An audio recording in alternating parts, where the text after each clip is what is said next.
મુખ્યમંત્રી ભૂપેન્દ્ર પટેલે તમામ થાણા અમલદાર અને આ પોલીસવાળાઓને કહ્યું છે કે જ્યારે આ રાજ્યનો વ્યક્તિ તમારા પર ભરોસો કરતો હશે ત્યારે જ તે તમને સાચી માહિતી આપશે અને ઘણીવાર તેમના પાસે રિપોર્ટો ઇન્ટેલિજન્સ બ્યુરોના પહોંચે છે ત્યાં સુધી ઘટના બની ચૂકી હોય છે અને તે રિપોર્ટોનો કોઈ અર્થ નથી રહેતો। વિગતવાર વાત કરવી છે મુખ્યમંત્રી ભૂપેન્દ્ર પટેલે ગુજરાત પોલીસને લઈને શું કહ્યું છે તેની। વૈષ્ણવજન તો તેને કહીએ જે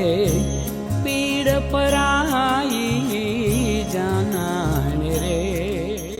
નમસ્કાર, આપ જોઈ રહ્યા છો નવજીવન ન્યૂઝ અને હું છું આપની સાથે તોફિક ગાંચી। મુખ્યમંત્રી ભૂપેન્દ્ર પટેલે આજે ગુજરાત પોલીસ અને ખાસ કરીને આ થાણા અમલદાર, આ પોલીસ કર્મચારી અને પોલીસ અધિકારીઓને સંબોધીને એક ટકોર કરી છે અને ટકોર મહત્વની માનવામાં આવે છે કેમ કે કોઈ વ્યક્તિ જ્યારે આ થાણાના અધિકારીઓ પર ભરોસો કરતા હશે ત્યારે જ તે તેમને માહિતી આપશે, અન્યથા તે તેમની માહિતી નહીં આપે અને તે ત્યાં સુધી કહે છે કે પોલીસે આ પ્રજા છે તેમનો વિશ્વાસ પણ જીતવો પડશે અને આ પ્રજા છે તે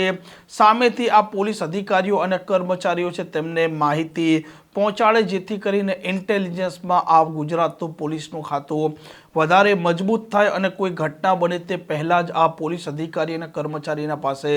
વિગતો આવી જતી હોવાથી ઘણી બધી ઘટના ટાળી પણ શકાય। તેમણે ત્યાં સુધી ટકોર કરી હતી કે જ્યારે કોઈ ઘટના બની જાય છે ત્યાર પછી ઇન્ટેલિજન્સ બ્યુરો તેમને રિપોર્ટ આપતા હોય છે પરંતુ તે કેવળ એક અહેવાલ બનીને રહે છે। જે પ્રકારે મુખ્યમંત્રી ભૂપેન્દ્ર પટેલે ગાંધીનગરના સચિવાલયના આ ક્રાઇમ કોન્ફરન્સમાં નિવેદન આપ્યું છે તે અત્યારે ચર્ચાનો મુદ્દો છે। પોલીસ વિભાગ અને પોલીસ વિભાગને ચિંતન કરવાનું ક્યાંક ને ક્યાંક બહુ ઓછું આવતું હોય, પણ આજે 2 દિવસની આ કોન્ફરન્સમાં પ્રજાજનો માટે શું બેસ્ટ હોઈ શકે, ટેકનોલોજીનો ઉપયોગ શું હોઈ શકે, ટેકનોલોજીના ઉપયોગથી જેટલું તમે આગળ વધો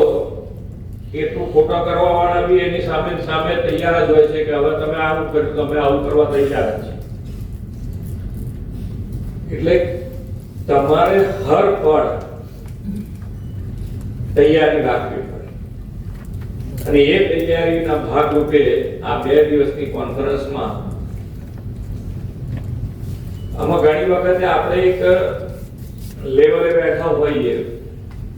હું તમારી જેમ સામે ઘણી બધી વખત બેઠો હોઈશ તો જ્યારે સામેથી કોઈ બોલતું હોય ત્યારે આપણને એમ જ લાગે કે આ તો બરોબર છે અને આપણે કરીએ છીએ પણ ખરેખર જીવનમાં જ્યારે કરવાનું આવ્યું હોય ત્યારે એ કેટલું કરી શક્યા છે એનું કોઈ આપણે ચિંતન કરતા અને એટલે જ ક્યાંક ને ક્યાંક આપણી જે જવાબદારી છે એમાં ક્યાંક ને ક્યાંક ચૂક થતી હોય તો એ ચૂક ના થાય અને એક સિમેટ્રી આજે જે નાયબ મુખ્યમંત્રી શ્રી જે વાત કરતા હતા એક જ હતી કે આખા રાજ્યની દરેકે દરેક તમે જે પોઝિશન જિલ્લા વાઇઝ કાં તો છેક નીચે ગ્રામ્ય સ્તર સુધી પોલીસિંગની જે પોલિસી બને એ લાભ છેક સુધી પહોંચે, એક જિલ્લા પૂરતી સીમિત ના રહી જાય, એક જિલ્લામાં ખૂબ સારું થઈ રહ્યું છે બીજા જિલ્લામાં ના। અને અમે તો ઘણી વખત અહીંયા બી જોયું છે કે મહેસૂલી વાત હોય તો પણ કલેક્ટર કરે, બીજો કલેક્ટર ના કરે, એની એ જ વાત હોય તો બે બાજુ બેના વિચારો જુદા પડે, મતભેદ પડ્યા કરે। આવું ના થાય અને તો જ આ જે આપણે ઈચ્છી રહ્યા છે એ તમે કે પ્રજાજનોની સુખાકારી અને પ્રજાજનો માટે જે કામ કરવા ઈચ્છીએ છીએ આપણે એ થઈ શકશે। 2 દિવસની જે બીજી કોન્ફરન્સ ત્યાં થઈ છે એની અંદર ઘણા બધા મુદ્દા એવા લીધા છે કે જેમાં તમે ટેકનોલોજીનો ઉપયોગ, એઆઈનો ઉપયોગ શું કરી શકાય, સાથે સાથે કોસ્ટલ એરિયામાં શું, કોસ્ટલ સિક્યોરિટી એની ઉપર પણ ખૂબ મોટો ભાર, આપણે તો ગુજરાતમાં છીએ તો એની ઉપર એક ખૂબ મોટો ભાર આપવામાં આવ્યો છે। છોકરાઓ અત્યારે જે આજે પ્રજાજનોમાં પોલીસ અને પોલીસ સાથેનો સંબંધ એ બે ખૂબ મહત્વનું છે. જો તમારાથી પ્રજાજનો દૂર જ રહે તો તમને સાચી માહિતી નહીં મળે. તો એના માટે શું કરી શકાય કે તમારી સાથે પોલીસની સાથે પ્રજાજનોને જોડાવામાં કોઈ તકલીફ ના પડે, એના માટેનું આપણું બિહેવિયર કેવું હોવું જોઈએ, એ જો તમે સુધાર કરી શકો મેક્સિમમ, તો મને લાગે છે ત્યાં સુધી તમારો કોઈ પ્રશ્ન આવે એ પહેલા છેક પોલીસ સ્ટેશન સુધી, માન્ય વડાપ્રધાનશ્રીની લાગણી છે કે પોલીસ સ્ટેશન સુધી, પોલીસ ચોકી સુધી તમારું આ ઇન્ટેલિજન્સ પહોંચે તો જ તમે ખરા અથવા સાચા અર્થમાં પ્રજાજનોનું કામ થઈ શકે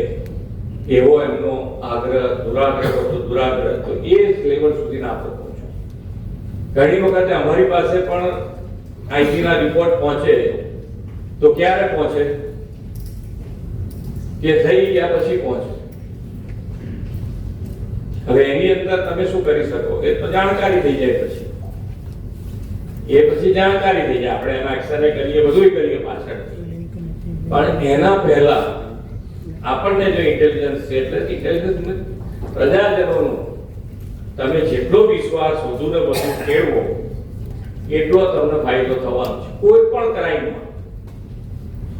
કોઈ પણ ક્રાઇમમાં પ્રજાજનોનો વિશ્વાસ તમે જીતશો એટલો ફાયદો તમને થવાનો છે. એ જ આપણી આઈડી.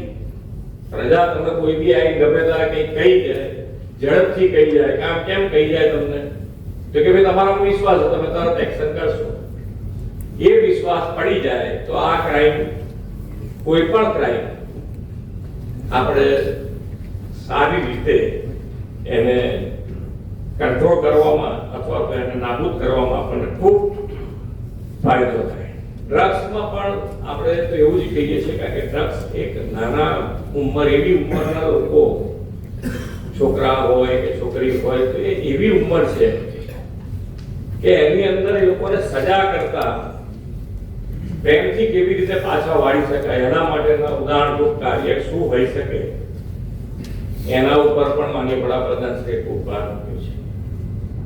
તો એની અંદર પણ આપણે ખૂબ સારું કામ કરવાની જરૂર છે, કારણ કે આ એક એવું ક્રાઇમ છે કે જેમાં સજા કરતા મારો વિચાર એવું કહે છે કે જેટલા બને એટલા એમને આની અંદરથી બહાર કાઢવાના ઉદાહરણરૂપ જે પણ દાખલા હોય એ જો દીકરા દીકરીઓને સામે મૂકવામાં આવે તો મને લાગે છે ત્યાં સુધી એની અંદર પણ ખૂબ મોટો ફાયદો થાય. બાકી તો ઘણા બધા મુદ્દા તમે ચર્ચા કરવાના છો, અને હું ચોક્કસપણે એવું માનું છું કે જે વિકાસ સહાયથી હોય કે ખરેખર રિયલમાં ગુજરાતનો વિકાસ હોય, એ બંનેમાં ગુજરાત જે આજે દેશનું ગ્રોથ એન્જિન બન્યું છે એમાં જો પાયાની કોઈ કામગીરી હોય તો એ તમારા બધાની છે. એટલે તમને ખૂબ ખૂબ અભિનંદન આપું કે આજે ગુજરાતનો જે વિકાસ, ડેવલપમેન્ટ દરેક દિશામાં થઈ રહ્યો છે, એની અંદર જે ગ્લોબલ કંપનીઓ પણ અહીંયા આવે છે એનું કારણ કે એમને સલામતી છે, શાંતિ છે, કોઈ જાતની કનડગત નથી થતી, અને એ વિશ્વાસ આપણે સંપાદન તમારા થકી કરી શક્યા છે એના માટે અમને પણ ગૌરવ છે આપણા ઉપર. આ હજુ પણ વધુ ને વધુ ટેકનોલોજીનો મેક્સિમમ ઉપયોગ કરી અને વધુ ને વધુ પ્રજાજનોની સારી સેવા થઈ શકે એવા આપણે સૌ સાથે મળીને પ્રયત્ન કરીએ. એ જ અભ્યર્થના. ભારત માતા કી જય. વંદે માતરમ. જય જય જય. આ પ્રકારના સમાચાર માટે નવજીવન ન્યૂઝની આ ચેનલ સાથે જોડાયેલા રહો. નમસ્કાર.